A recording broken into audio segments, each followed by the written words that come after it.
olsangiz o'zingizni komandangizni tugatganchasiga qo'ziqorinni yutib berishingiz mumkin bo'ladi. Bitta savol so'rayman.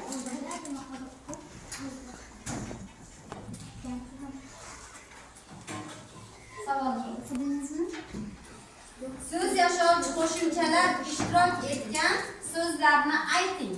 So'z yashovchi qo'shimchalar. Biz sizlardan o'tgandik, ayting.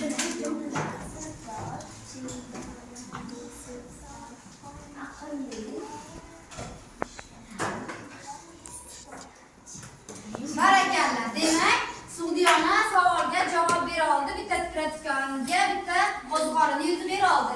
Ikkinchi jamoaning ishtirokchisi keladi. Xo'p, savolingiz shakldosh so'zlar deb nimaga aytiladi? Shakldosh so'zlar. Barakalla. Ikkinchi ishtirokchimiz ham.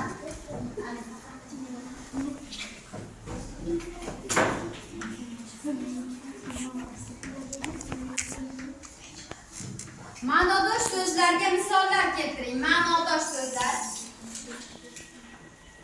Misollar keltirasiz. Ma'nodosh. Aqlli, bilimli.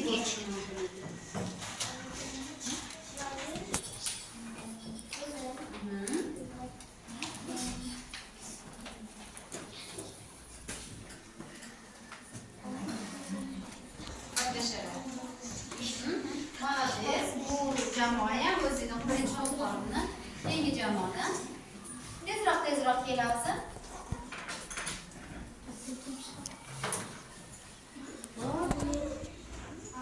O'zbek tilida nechta tovush bor?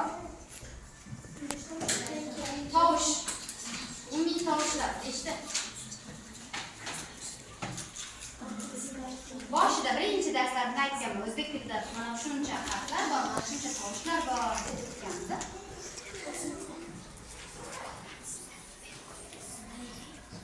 Hatto birinchi guruh.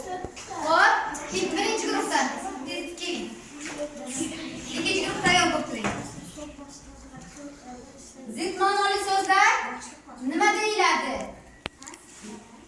Yo'q, zid ma'noli so'zlar sinonim, anonim, antonim, paronim deb aytib o'tgandim. O'sha bo'yicha zid ma'noli so'zlar nima deyiladi?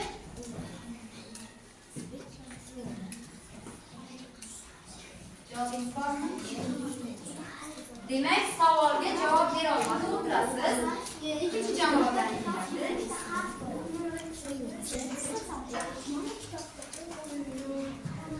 So'z yasovchi qo'shimchalar qaysilar? So'z yasovchi qo'shimchalarni sanab beramiz.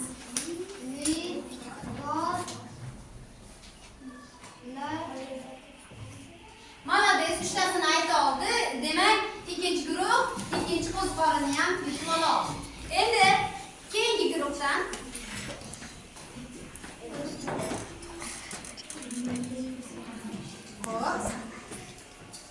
harflar nimalardan hosil qilinadi?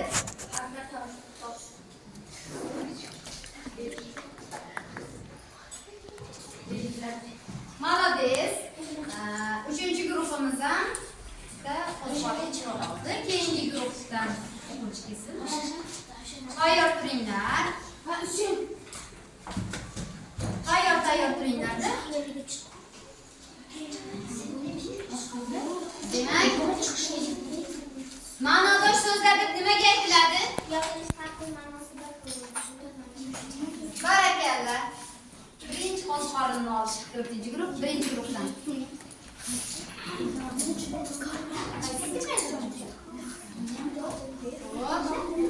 Bayon nima?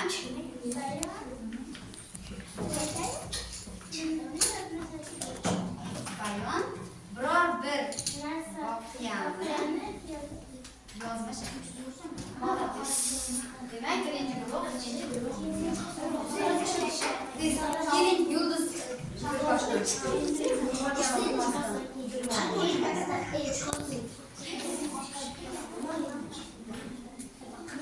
sifat keltirilgan gaplar ayting.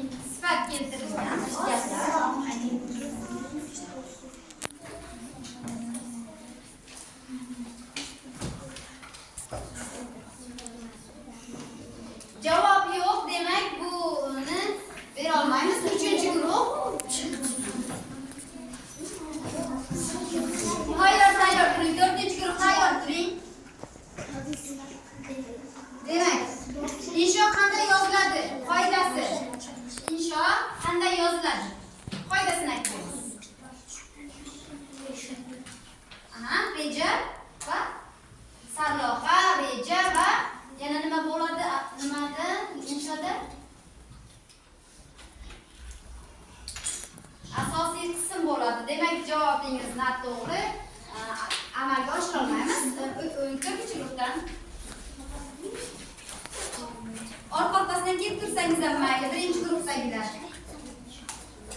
ishlatilgan gap tuzib bering. Javob berayotganingizda mana shu tarafda tursangiz videoga joylab qo'yishadi. Vergul ishlatilayotganda vergul ishlatilgan gaplar tuzib bering.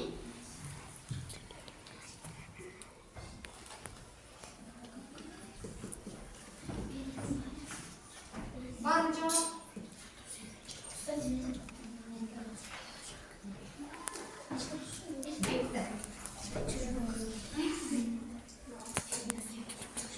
Qarang, siz aytishingiz mumkin edi, men bog'ga kirsam, olma va anorlar juda ham ko'p qizarib pishibdi deyishingiz mumkin edi. Olma va anorning o'rtasiga vergul qo'yilardi.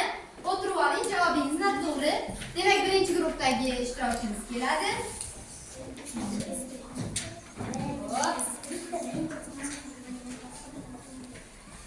Fe'l ishlatilgan gaplar ayting. Fe'l ishlatilgan gaplar.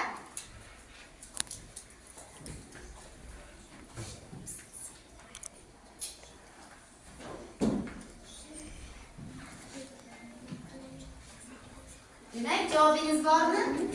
Javobingiz yo'q. Men ertalab turdim va maktabga keldim. Demak, mana bu yerda fe'l ishlatilganda demak, birinchi jamoa ham qo'zg'olib qolgani yo'q.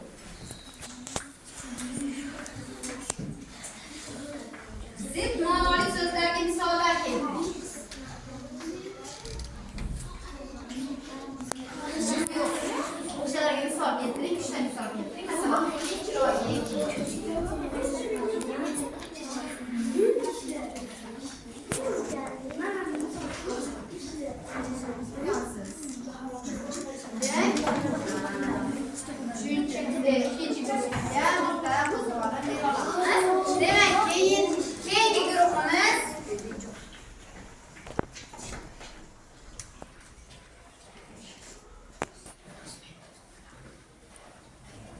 Gaplar qanday tuziladi?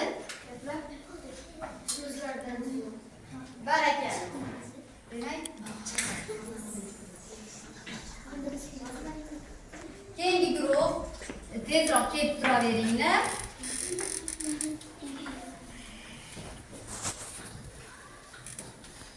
Kelib turing, yaqin bu.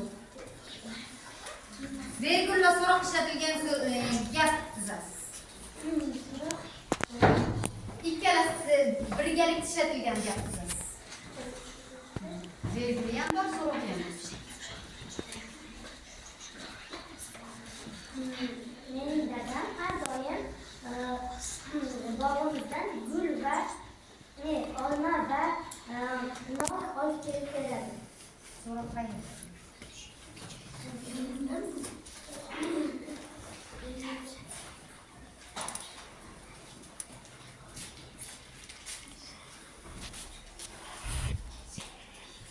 Demek cevabınız yok. Siz ülkenizi aytın. Aytın.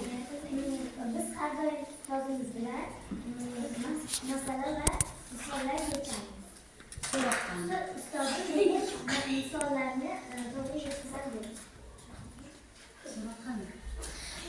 Siz aytishingiz mumkin edi, ukangizga murojaat sifatida, masalan, Botir, sen olma va anorlarni olib keldingmi? Mana bu yerda so'roq bor edi. Demak, birinchi guruh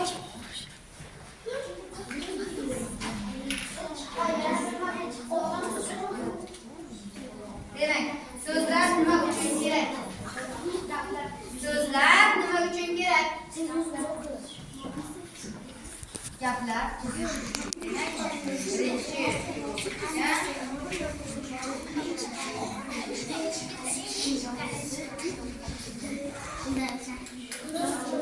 Bahor keldi sen so'roqlab so'zida, gapida ot qaysi?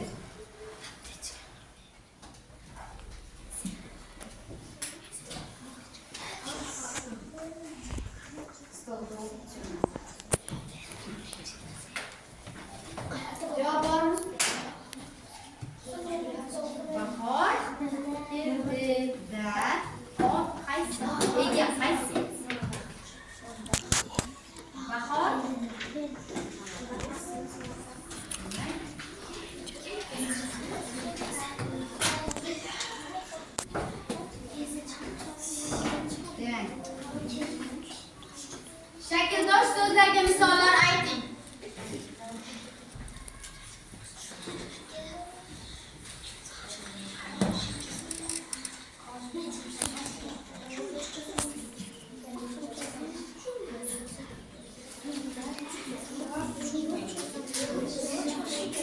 Shakildosh so'zlar, ya'ni yozilishi bir xil, ma'nosi har xil bo'lgan so'zlar shakli. Qo'y. Barakalla. Demak, 3 jamoa edi.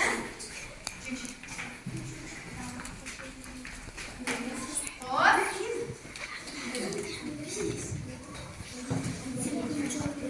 Undosh xatlar nechta? Undosh. Demak, keyingi birinchi jamoadan keyingi ishtirokchi. Keyingi ishtirokchi tayyor bo'ling.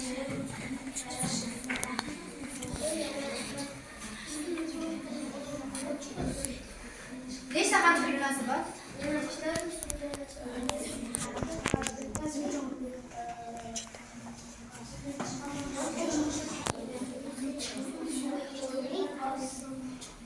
Javob bormi?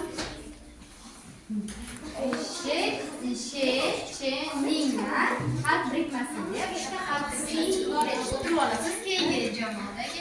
Keyingilar 3-jamoadan keyingilar tayyor bo'ling. Xat boshi nima?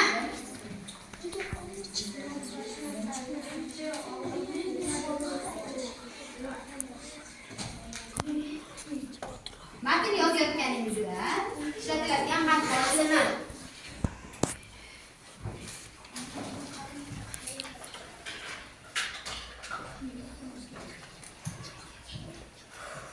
Javob yo'q.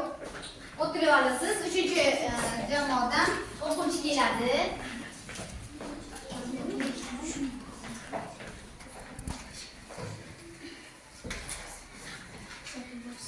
Shakildosh so'zlar nimalar deyiladi? Anonim, sinonim, antonim deb aytganman. Aylanib ko'rsangiz, nima deyiladi? Nima deb aytiladi degandim. To'g'ri. Demak, 4-guruhdan keyingi o'quvchi.